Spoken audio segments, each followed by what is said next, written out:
Quant à M. Kamto, moi, je ne sais même pas quel problème il veut poser. Et il y a Denise Atangana qui était du MRC qui a mon télé.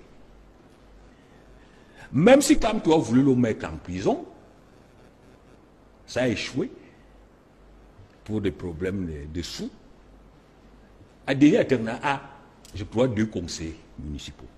Qu'il aille voir Denise Atangana et qu'il lui donne l'argent pour que Denise Atangana le présente comme candidat dans son parti et qu'il cesse de bourdonner dans les oreilles des gens.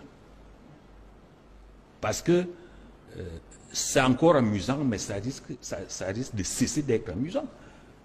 Parce que lorsqu'il a meute, il active sa meute, il menace. Est-ce que ce n'est pas l'administration qui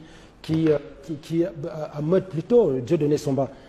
Lorsque vous avez un ministre qui dit tel ne peut pas être candidat sur la base de presque rien. Non.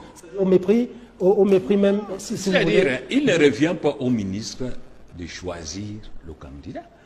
Je suppose qu'il y a des instances spécialisées pour ça. Et dans ces instances, je n'ai pas encore vu un ministre. Donc, le ministre qui est du RDPC peut aussi user de la provocation. C'est légitime.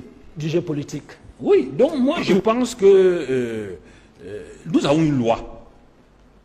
Et la loi dit que un parti qui n'a pas de représentants ne doit pas présenter un candidat. Maintenant, si un individu veut absolument être candidat sans parti, il doit avoir 300 signatures. Et moi je dis, je conseille à M. Kamto d'aller voir Denise Atangana. J'ai entendu qu'il a lancé un appel à conclusion de 6 milliards de francs. Qu'il a donné 500 millions à Denise Atangana. Denise Atangana va lui louer son parti. C'est un conseil vraiment de frères et d'amis, plutôt que de s'agiter, parce que les agitations de Kamto ont déjà fait trop de mal aux gens.